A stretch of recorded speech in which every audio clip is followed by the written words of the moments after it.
¿Cómo está, doctor Zamora? Muy buenos días. ¿Qué tal, Rodolfo? Muchísimas gracias por tenerme contigo. No, qué ocurrencia, doctor. Cuéntenos, ¿de qué se trata? Porque se le conoce como ERIS. ERIS le están llamando. Efectivamente, es su apelativo, ¿no? Para tratar de hacer más fácil poderlo transmitir antes que estos acrónimos que nosotros usamos en salud pública. Lo que confirma es lo que se venía diciendo hace mucho tiempo, que la pandemia no ha culminado.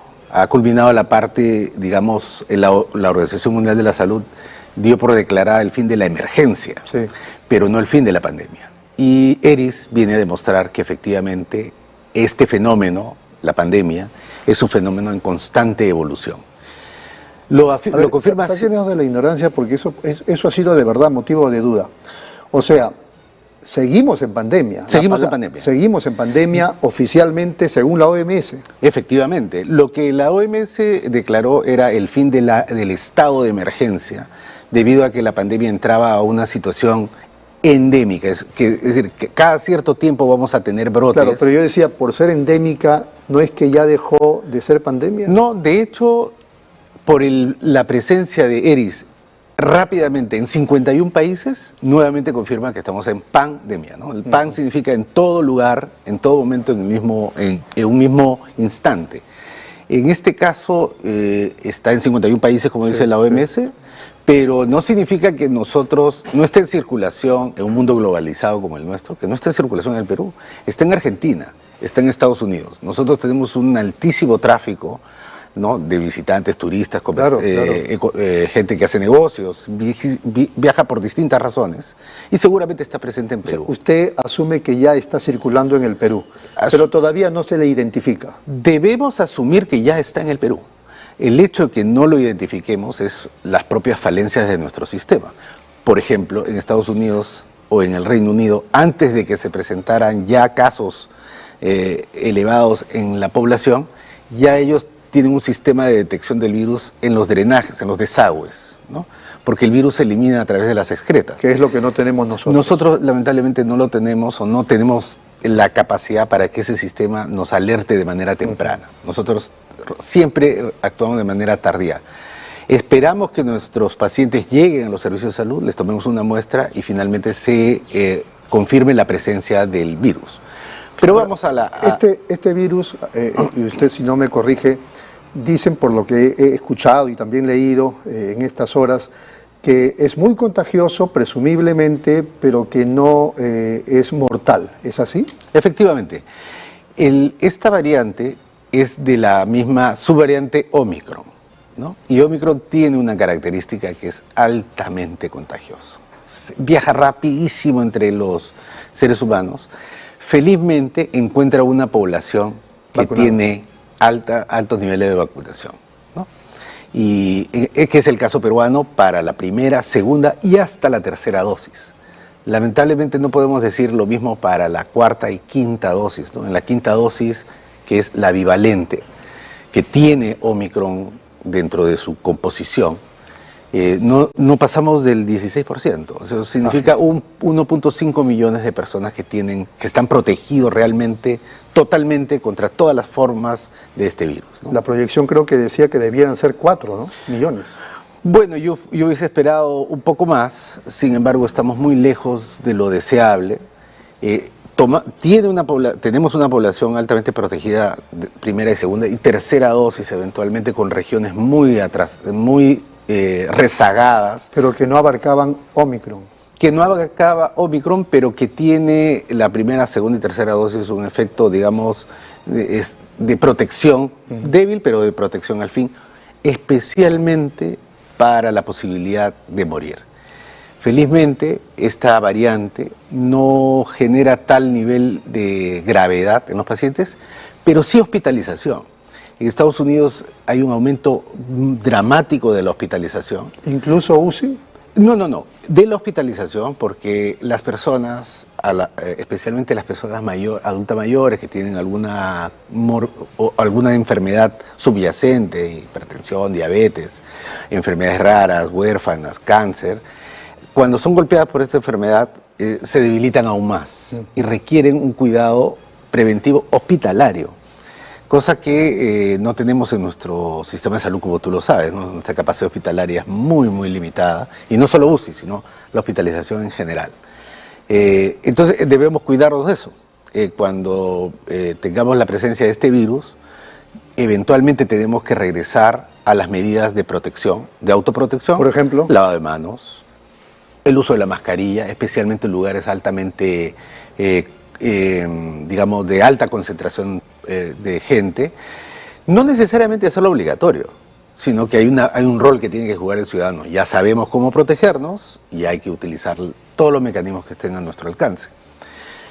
Efectivamente, puede que la probabilidad de morir sea baja, pero nadie quiere estar enfermo 4 o 5 días con dolor de garganta, dolor de cuerpo. Esta enfermedad no produce fiebre, pero sí un enorme dolor, ¿no?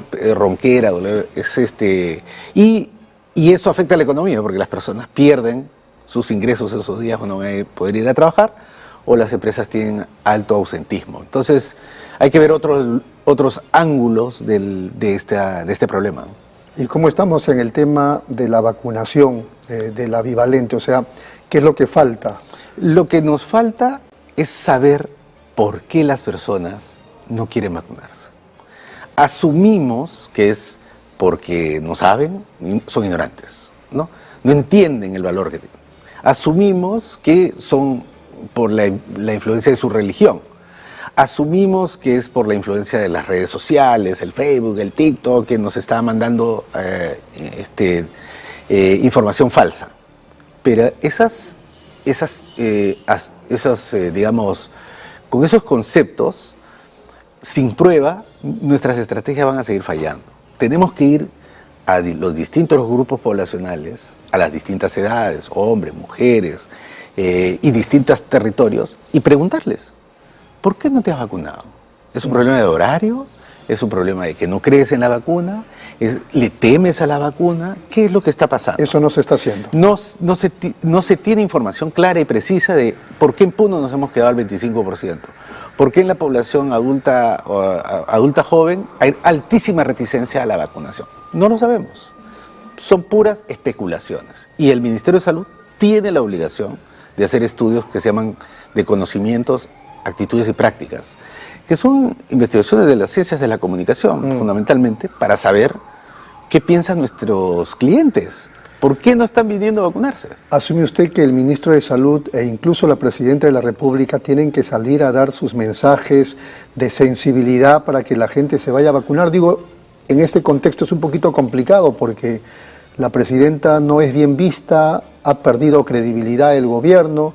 Ya estoy hablando lógicamente del tema político, pero no podemos dejarlo de lado. Claro, lamentablemente, como tú lo señalas, el altísimo nivel de polarización, acaba de salir una encuesta inclusive del grado de confianza que se tiene en las autoridades en general y en las autoridades en particular que tú señalas, la presidencia, los congresistas, los ministros de Estado, las autoridades regionales, el nivel de confianza en la institucionalidad del gobierno en sus diferentes brazos está muy debilitada. Pero por supuesto que tienen que salir a hacer su mensaje, a movilizar a la población. Lamentablemente el poder de este llamado no va a ser el que quisiéramos, pero salgan y háganlo. Vacunas hay, ¿verdad? Las bivalentes. Sí hay. Vacunas hay, personal hay, logística hay. Ahora, me dio la impresión que en los últimos tiempos ya estaban cerrando algunos locales digamos, de vacunación. ¿O siguen funcionando, están activos, no, la gente puede ir? Hay lugares de vacunación. El día de hoy he revisado la página web del Ministerio de Salud y tiene un listado de todos los lugares, incluso para diagnóstico. Para las personas que sospechan de haber llegado de viaje o que han tenido contacto con Omicron o simplemente quieren descartarlo, hay lugares donde hay posibilidades de hacer el descarte de esta enfermedad y también hay muchísimos lugares donde se pueden vacunar, está en la página web del Ministerio de Salud. Recursos existen, pero esos lugares vacíos, es ahí donde se produce el desencuentro. ¿Por qué estoy pudiendo un lugar donde no está yendo la gente? Es porque me estoy equivocando, obviamente. Lo estoy poniendo o en el lugar equivocado, o en el horario equivocado, o simplemente los lugares de vacunación fija ya dejaron de jugar el rol que antes tenían. Claro. Y hay que ir a hacer otra estrategia que hay que definirla conociendo a nuestro a nuestra audiencia, a nuestros clientes, a nuestros usuarios. Ahora, ¿no hemos debido aprovechar el tiempo como para coordinar y que las farmacias apliquen como ocurre en otros países del mundo? Bueno, es un tema más complejo, ¿no?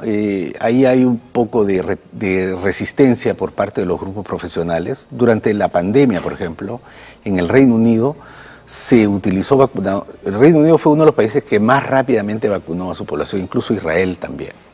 Y utilizaron, por supuesto, a las licenciadas en enfermería que son entrenadas para esta función, profesionales que son entrenadas para esta actividad, pero también utilizaron otros profesionales, químicos farmacéuticos entrenados adecuadamente, supervisados por enfermeras, y otros profesionales, médicos, obstetras, odontólogos.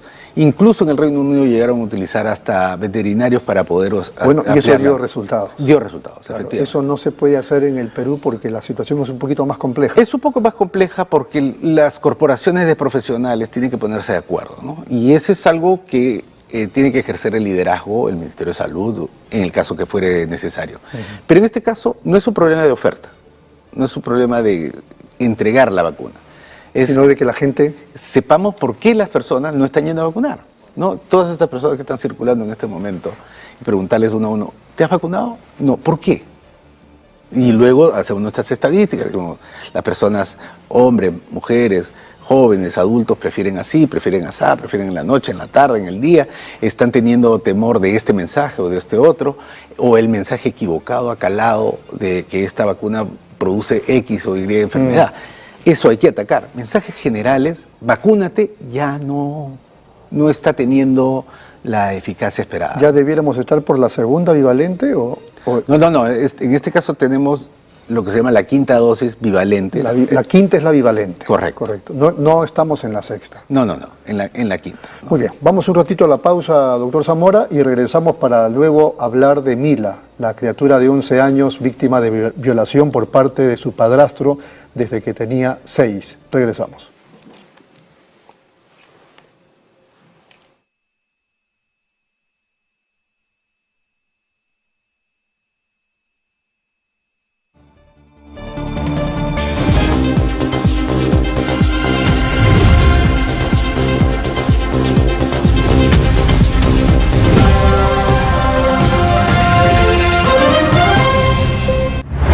Nueva app de Derrama Magisterial. Maestro y maestra, realiza tus consultas y operaciones en la palma de tu mano.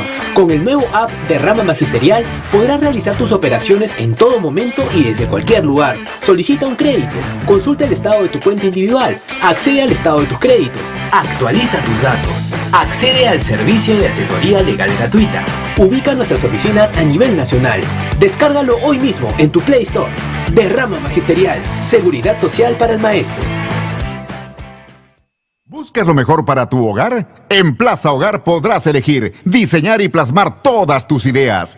Todo lo que soñaste está en Plaza Hogar. Diseños exclusivos y precios sin competencia. ¡Cómprale al Perú! Ven a Plaza Hogar. La emoción de encontrar lo mejor para tu hogar. Avenida Angamos, 1551 Surquillo.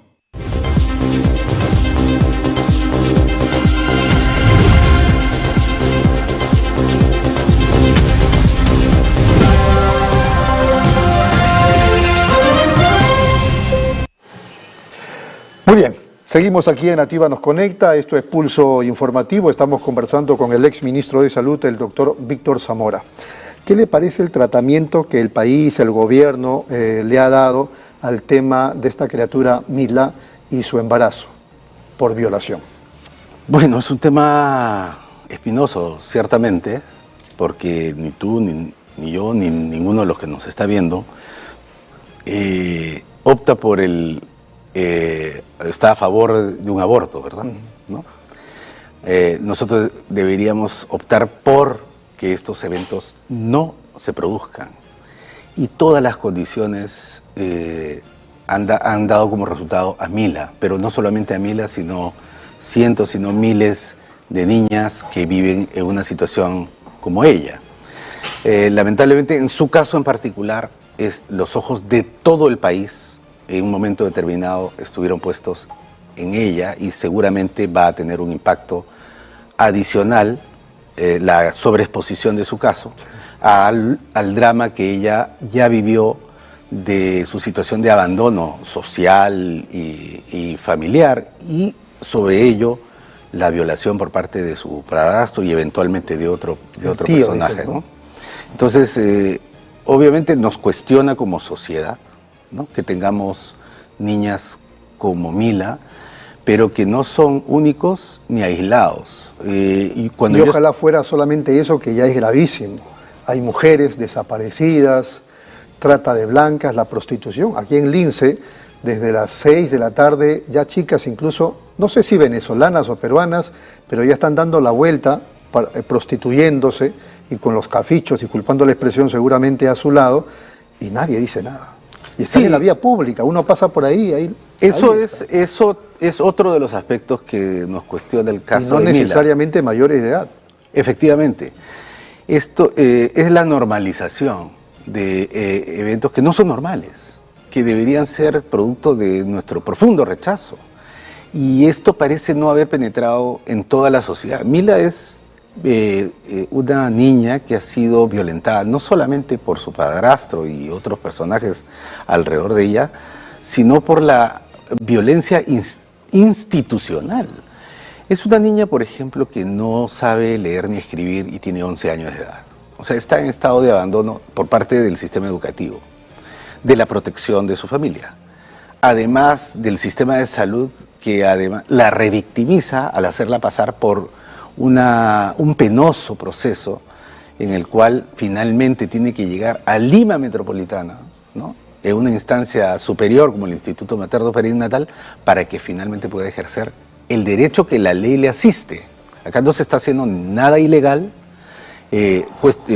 altamente, digamos, controversial la medida, pero nada ilegal, además establecido desde el siglo pasado. Claro, en Loreto las autoridades actuaron mal. Efectivamente, porque mal en el sentido de incompleto. Sí. La observaron como una persona solamente desde el punto de vista físico, que ese embarazo no iba a producir en ella la posibilidad de morir por estar embarazada. Pero no vieron para nada a Mila y su estado mental, ¿no?, de altísima vulnerabilidad, que está contemplado en la ley como un factor a tomar en consideración, ni tampoco todo el drama que ella vivía en su casa y en el lugar donde vivía, ¿no?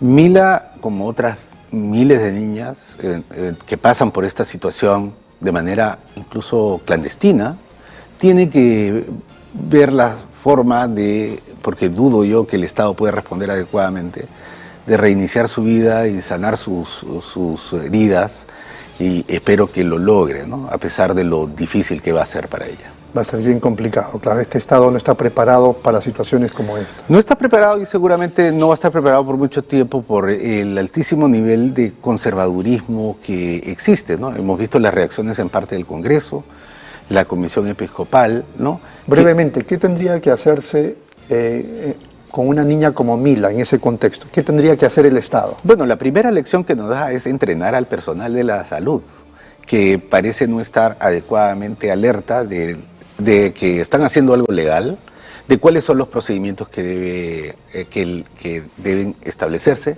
cuáles son los derechos que niñas como Mila tienen y que ellos deben actuar en función de proteger ese derecho, y qué pasos se deben dar para poder hacer las cosas sin que tengan que llegar a una mediatización de estas características. Por ejemplo, claro, pero el Estado tiene con casos ya embarazadas lamentablemente, tiene que entrenar a su personal para saber responder. Correcto. Yo me refería al tema de que ya se le aplica el aborto terapéutico, y de ahí para adelante, ¿qué le tocaría al Estado?